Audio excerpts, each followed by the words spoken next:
الحمد لله نحمده ونستعينه ونستغفره ونؤمن به ونتوكل عليه ونعوذ بالله من شرور أنفسنا ومن سيئات أعمالنا من يهده الله فلا مضل له ومن يضلله فلا هادي له ونشهد أن لا إله إلا الله وحده لا شريك له ونشهد أن سيدنا ومولانا محمدا عبده ورسوله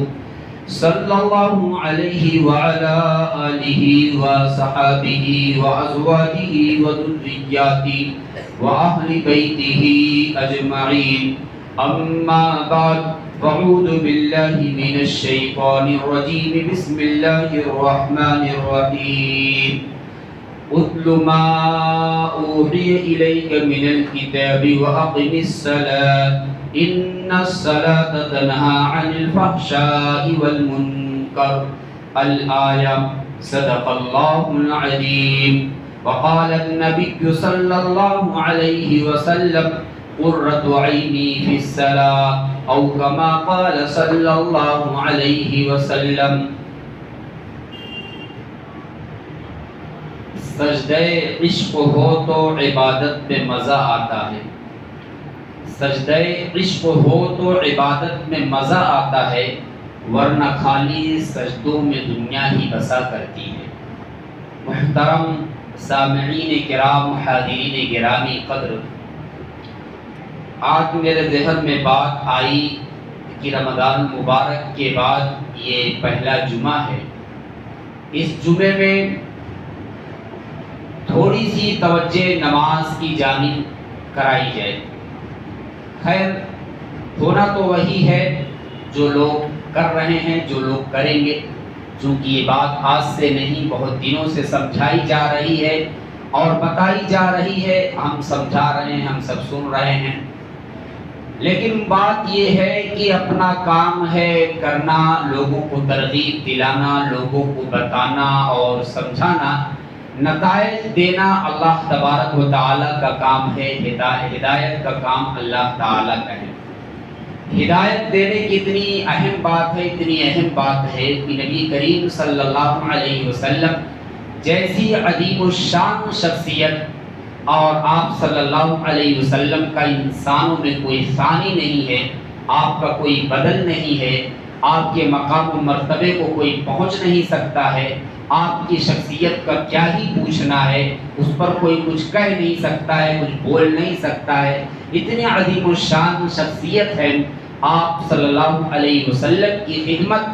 آپ کے عم محترم یعنی آپ کے چاچا جان نے بڑی دل و جان سے کی۔ آپ صلی اللہ علیہ وسلم ان کی خدمات کو دیکھ کر کے، آپ سے ان کو جو محبت تھی اس محبت کو دیکھ کر کے، آپ سے ان کو جو تعلق تھا اس تعلق کی وجہ سے آپ صلی اللہ علیہ وسلم نے اپنے چچا جان کے سے یہ کہا کہ اے چچا جان، آپ میرے کان میں زور سے نہیں صرف آپ میرے کان میں آہستہ سے لا الہ الا اللہ محمد رسول اللہ کہہ دیجئے، کل قیامت کے دن میں اپنے اللہ سے آپ کی سفارش اور بخشش کروا دوں گا۔ فوراً اللہ تعالیٰ کی طرف سے آیت نازل ہوئی، انک لا تہدی من احببت ولکن اللہ یہدی من یشاء۔ اے نبی، آپ کیوں اتنا پریشان ہیں؟ آپ کیوں اتنا پریشان ہیں؟ دیکھیے، ہدایت دینا آپ کا کام نہیں ہے۔ انک لا تہدی من احببت، آپ جس کو چاہیں اس کو ہدایت نہیں دے سکتے، ہدایت دینے والا تم میں۔ اتنی عظیم الشان شخصیت کو اللہ تعالیٰ یہ ارشاد فرما رہے ہیں۔ تو میرے بھائی، جن کی قسمت میں ہوگا، جن کے مقدر میں ہوگا، جن کو اللہ تبارک و تعالیٰ توفیق دے گا، انشاءاللہ ثم انشاءاللہ وہی اللہ کے گھر میں آ کر کے اپنے سجدے کو زمین پر رگڑیں گے، اپنی پیشانی کو اللہ کے سامنے خم کریں گے، جھکائیں گے۔ اگر اللہ توفیق نہیں دے گا تو وہاں پر ہم کچھ نہیں کر سکتے ہیں۔ اس لیے میرا کام ہے کہنا، سمجھانا، بتانا، ہم سب کا کام ہے کوشش کرنا، فکر کرنا، لوگوں کو اچھی باتوں کا حکم کرنا، بری باتوں سے روکنا، اگر ان کے حق میں ہدایت لکھی ہوگی، اگر ان کے حق میں اللہ تعالیٰ کا فیصلہ ہوگا تو ضرور بھی ضرور انہیں ہدایت ملے گی۔ اور یہ بات اس لیے میں کہہ رہا ہوں، اس لیے سمجھا رہا ہوں، دل کو تسلی دے رہا ہوں۔ بسا اوقات ہم انسان جو ہے ایک دوسرے کو سمجھاتے سمجھاتے بتاتے انسانی فطرت ہے کہ عاجز آ جاتے ہیں، مایوس ہو جاتے ہیں۔ اس مایوسی کو ہم مایوسی کے اندر نہیں تبدیل کریں گے، بلکہ اس مایوسی کو ہم امید میں رکھیں گے۔ آج نہیں تو کل نہیں تو آپ صلی اللہ علیہ وسلم کے ساتھ طائف میں جو واقعہ گزرا، اور اس واقعے کے بعد جب فرشتوں کے پہاڑ کے فرشتے حاضر ہوئے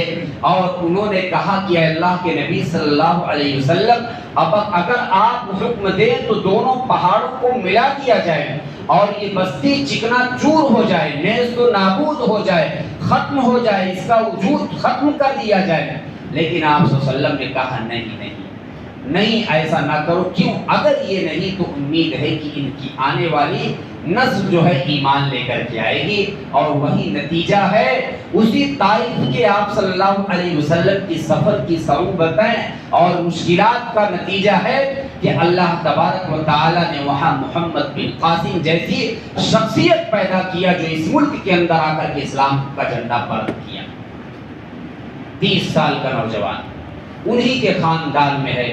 آج بھی وہ جگہ موجود ہے، وہ جو جن باغوں میں آپ کو تکلیف دی گئی تھی، جہاں پر آپ آ کر کے آرام کیے، جہاں پر آپ کی جوتیاں لہو لہان ہوئے، ساری چیزیں موجود ہیں، آپ دیکھ سکتے ہیں۔ لیکن اللہ کے نبی صلی اللہ علیہ وسلم نے ایک امید لگائے تھے اور وہ امید پوری ہوئی۔ اس لیے ہمیں بھی اپنے کام کو کرتے رہنا چاہیے، اور صرف یہ نہیں کہ میں یہاں پر ایک بات اور آگے بڑھ کر کے بول رہا ہوں کہ ہم دین کے کام کے ساتھ ساتھ دنیا کے جائز کاموں ابھی نا امید نہیں ہونا چاہیے، ہمیں وہ بھی کرتے رہنا چاہیے، کوشش کرتی رہنی چاہیے، لیکن نتیجہ اللہ کے اوپر چھوڑنا چاہیے۔ جتنا ہو سکے اپنی طرف سے کوشش کریں اور نتیجہ اللہ کی ذات پر چھوڑیں، اور یقین کے ساتھ یاد رکھیں کہ اللہ تعالیٰ اگر اس کے اندر خیر چاہیں گے تو ضرور بے ضرور ہمارے کام بنیں گے۔ تو میرے بھائی، میں نے قرآن کی آیت پڑھی اس لیے کہ ابھی رمضان کے مہینے میں گزشتہ جمعے کو پیر رکھنے کی جگہ نہیں تھی، لوگوں کا پہلے سے ہی ازدحام تھا، میرا اترنا اوپر سے مشکل ہو رہا تھا۔ میں کہا بھائی جلدی نیچے چلیں ورنہ جو ہے لوگوں کی نگاہیں مڑ کر کے اور گردنوں کو موڑ کر کے مجھے دیکھیں گے امام صاحب کہاں گئے، اور حال تو یہ ہے کہ امام صاحب کو لوگ آنے ہی نہیں دے رہے ہیں، اپنے ہی چکر میں لگے کہ ہم کسی طرح سے جگہ حاصل کر لے۔ کاش یہی جذبات، یہی حوصلے، یہی شوق اور یہی تمنا ہماری ہر دن ہر نماز میں ہونی چاہیے۔ میرے بھائی، یہ نماز بہت بڑی چیز ہے، بہت بڑی چیز ہے۔ ایک بات آپ سوچیں، ہم میں سے جب کسی کا انتقال ہوتا ہے، ہم میں سے جب کوئی دنیا سے جانے کا وقت ایسا محسوس ہوتا ہے کہ یہ وقت قریب ہے، اب مجھے دنیا سے رخصت ہونا ہے، تو اس کی نگاہوں میں جو سب سے محبوب چیز رہتی ہے، اور یہ بھی دیکھا ہے، یہ بھی سننے میں آیا ہے، تجربہ بھی ہے کہ انسان دنیا میں جن کاموں میں زیادہ مشغول رہتا ہے، یا یوں کہہ لیجئے جس چیز سے زیادہ محبت رہتی ہے، آخری وقت بھی زبان سے وہی چیزیں نکلتی ہیں، آخری وقت بھی زبان سے وہی چیزیں جاری رہتی ہیں۔ ہم دنیا کی کسی اگر پیشے کے اندر ہیں تو ہماری زبان سے آخری حالات میں، آخری وقت میں وہی چیزیں اکثر و بیشتر ہماری زبان سے جاری ہوتی ہیں۔ اگر ہم دین کے کام میں لگے ہوئے، دین کی محنت کر رہے ہیں، پڑھ رہے ہیں، پڑھا رہے ہیں، لوگوں کو دین کی تبلیغ کر رہے ہیں، تو اللہ کی ذات سے امید ہے کہ ہماری زبان سے آخری لمحے میں، آخری وقت میں وہی باتیں نکلیں گی، وہی باتیں ظاہر ہوں گی، اور انہی باتوں کی ہم نصیحت کریں گے۔ حضرت یعقوب علیہ السلام نے اپنے بیٹوں کو کیا کہا؟ آخری وقت میں کیا کہا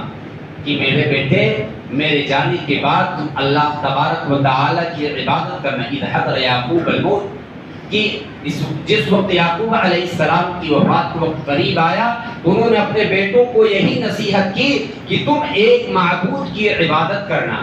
ایک معبود کی عبادت کرنا، ادھر ادھر کے چکر میں نہ پڑنا۔ خیر میرے بھائی، تو زبان دنیا میں جو چیز ہمیں زیادہ محبوب اور عزیز رہے گی، ہماری نگاہوں میں جو چیز زیادہ اہم رہے گی، جس چیز کی زیادہ قدر و قیمت ہوگی، جو چیز زیادہ توجہ کے طالب رہے گی، اسی چیز کو انسان اپنی آخری وقت میں اپنے آل اولاد کو، اپنے بیٹوں کو، اپنے خاندان والوں کو، اپنے متعلقین کو، متوسلین کو، مریدین کو وہی نصیحت فرماتی ہے۔ اب اس کے آگے بڑھیں، وقت کم ہے، بہت مثال نہیں دے سکتا ہوں۔ نبی کریم صلی اللہ علیہ وسلم جب آپ مرض الوفات میں تھے، آپ کا وقت قریب آ رہا تھا، اللہ تعالیٰ سے ملاقات کا وقت قریب تھا، تو آپ صلی اللہ علیہ وسلم نماز پڑھانے کی طاقت نہیں رکھ پا رہے تھے، تو آپ نے حضرت ابو بکر صدیق رضی اللہ عنہ کو نماز پڑھانے کا حکم دیا، نماز پڑھانے کا حکم دیا۔ ایک روز آپ صلی اللہ علیہ وسلم کے دل میں بات آئی کہ دیکھیں صحابہ کرام کیا کر رہے ہیں۔ آپ نے حجرے کا پردہ اٹھایا، ایک طرف کمرہ تھا، بیچ میں پردہ تھا، اس طرح صحابہ کرام رضی اللہ عنہم کی جماعت بیٹھا کرتی تھی، معمولات پورے کیا کرتے تھے، نمازیں ہوا کرتی تھی۔ تو آپ صلی اللہ علیہ وسلم نے جب پردے کو اٹھایا تو دیکھا کہ صحابہ کرام رضی اللہ عنہم نماز کی حالت میں، آپ نے اشارہ کیا، حضرت ابو بکر صدیق رضی اللہ عنہ نے جب ذرا دیکھا کہ آپ صلی اللہ علیہ وسلم کی آہٹ ہو رہی ہے تو آپ رک گئے، ذرا تھم گئے، اس لیے کہ آپ صلی اللہ علیہ وسلم کے رہتے ہوئے کوئی امامت کرے، یا ہم لوگ بھی یہی کرتے ہیں کہ کوئی بڑی شخصیت آ جائے، اس کے سامنے ہوتے ہوئے ہم امامت کریں، یہ ہمارے لیے زیبا اور مناسب نہیں ہے۔ جو آدمی جس لائن کا ہے، جس کا جو مقام و مرتبہ ہے، تو ادب کی بات یہی ہے کہ اگر اپنے سے بڑا کوئی آ جائے تو اس منصب کے لیے اس کا نام پیش کیا جائے یا اس کو ذمہ داری دی جائے۔ آج ہم لوگ دنیاوی مشاغل کے اندر مشغول ہیں، کوئی ڈاکٹر ہے، کوئی انجینئر ہے، کوئی پیشنٹ، کوئی مریض آ گیا، اب وہاں پر ہم چھوٹے موٹے ڈاکٹر بیٹھے ہیں، اتفاق سے کوئی بڑی ڈگری والا آ گیا، MBBS آ گیا، MD آ گیا، کوئی سرجن آ گیا، اب چھوٹا ڈاکٹر بڑے ڈاکٹر کے سامنے علاج کرے تو بڑے ڈاکٹر کی توہین ہے نا، اور تو اس لیے اس کا ادب کا طریقہ یہ ہے کہ سر آپ اس کو دیکھ لیجیے کیا ہے کہہ رہا ہے، آپ سن لیجیے۔ اسی طرح سے ہر لائن میں ہے۔ خیر، تو آپ صلی اللہ علیہ وسلم نے حضرت ابو بکر صدیق رضی اللہ عنہ کو نماز پڑھانے کے لیے اشارہ کیا، آپ آگے بڑھیے، آپ آگے بڑھیے، آپ نماز پڑھائیے۔ حضرت ابو بکر صدیق رضی اللہ عنہ نماز پڑھائے۔ آپ صلی اللہ علیہ وسلم اپنے صحابہ کرام کو سجدے کی حالت میں چھوڑ کر کے گئے ہیں، اور صحابہ کرام رضی اللہ عنہم یہ فرماتے ہیں کہ جس وقت آپ صلی اللہ علیہ وسلم اپنے حجرے شریف کا پردہ اٹھایا، ہم نے آپ کے چہرے انور کو دیکھا، اس دن سے زیادہ بڑی خوشی ہمیں کسی دن محسوس نہیں ہوئی تھی، کیونکہ آپ بیمار چل رہے تھے۔ اس دن ذرا سی راحت ہوئی، افاقہ ہوا، صحابہ کرام امید میں آ گئے۔ اور یہ بھی لکھا ہے کہ اس کے بعد سے انتقال تک حضرات صحابہ کرام رضی اللہ عنہ آپ کا چہرے انور نہیں دیکھ سکے۔ کیا گزری ہوگی میرے بھائی، کیا ان پر حال طاری ہوا ہوگا، ہم بیان نہیں کر سکتے۔ کیا محبت تھی اللہ کے نبی صلی اللہ علیہ وسلم سے، کہ آپ وضو فرمایا کرتے تھے، آپ کے پانی کو زمین پر گرنے نہیں دیتے تھے، اپنے ہتھیلیوں میں لے کر کے اپنے چہروں پہ، اپنے جسموں پہ مل لیا کرتے تھے۔ میرے بھائی، ہم بھی آپ کے امتی ہیں، اتنا نہیں کر سکتے تو کم سے کم آپ صلی اللہ علیہ وسلم کے فرمان پر تو عمل کریں۔ آپ صلی اللہ علیہ وسلم نے اپنی زندگی کے آخری لمحے میں جو سب سے اہم بات جو میں بتا رہا تھا، جس انسان کو جس چیز کی زیادہ اہمیت ہوتی ہے وہی بیان کرتا ہے اور اسی کی وصیت فرماتا ہے۔ آپ صلی اللہ علیہ وسلم نے وصیت فرمائی، الصلاۃ الصلاۃ وما ملکت ایمانکم۔ آخری وقت میں آپ نے فرمایا۔ اب اس بات سے ہم یہ کہنا چاہتے ہیں اور اس بات کا اندازہ لگانا چاہیے کہ اللہ کے نبی صلی اللہ علیہ وسلم کو نماز سے کتنی محبت تھی۔ آپ نے اپنی آخری لمحات میں، آخری ایام میں آپ نے نصیحت فرمائی، الصلاۃ الصلاۃ، نماز قائم کرو، نماز قائم کرو۔ نماز الصلاۃ کے معنی عربی زبان کے اندر دعا کے آتے ہیں، اور اس کا مطلب یہ لکھا ہے کہ نماز کو دعا کہتے ہیں۔ جس وقت آدمی نماز پڑھتا ہے، آدمی کے تمام اعضاء، ہاتھ، پیر، جسم، دماغ، دل، آنکھ، کان، زبان، سب جو ہے دعا کی طرف مصروف رہتی ہے، اس لیے اس کو الصلاۃ کہا جاتا ہے۔ ایک نصیحت یہ فرمائی، اور دوسری نصیحت یہ فرمائی تھی اسی کے ساتھ ساتھ، وما ملکت ایمانکم، کہ جو لوگ تمہارے ماتحت کام کریں، جو لوگ تمہارے ہاتھ کے نیچے کام کریں، ان لوگوں کا خیال کرنا، پہلے یہ کہ اللہ کا حقوق ادا کرنا، اللہ کے حق کو ادا کرنا، اور دوسرے لوگ جو تمہارے ماتحتی کے اندر زندگی گزار رہے ہیں، چاہے وہ بیوی بچے ہوں، چاہے وہ آپ کے کاروباری ملازمین ہوں، چاہے وہ مسجد مدرسے کے مؤذن اور امام ہوں، آپ کی ذمہ داری ہے، جو لوگ ذمہ دار ہیں، کہ الصلاۃ کے بعد ان کا خیال کریں، ان کی ذمہ داری کو پوری کریں۔ یہ آپ نے اہم نصیحت فرمائی۔ وقت ہو گیا، انشاءاللہ پھر موقع ملے گا تو پھر گفتگو کی کوشش کی جائے گی۔ اللہ تعالیٰ کہنے سننے زیادہ عمل کرنے کی توفیق عطا فرمائے۔ اس بیان کا مقصد یہ ہے کہ جس طرح سے ہم نے نماز کی پابندی رمضان کے اندر پوری کی ہے، پورے اہتمام کے ساتھ پابندی کی ہے، اسی طرح سے ہمیں اپنی زندگی کے آخری وقت تک کرنی چاہیے۔ وآخر دعوانا الحمدللہ رب العالمین۔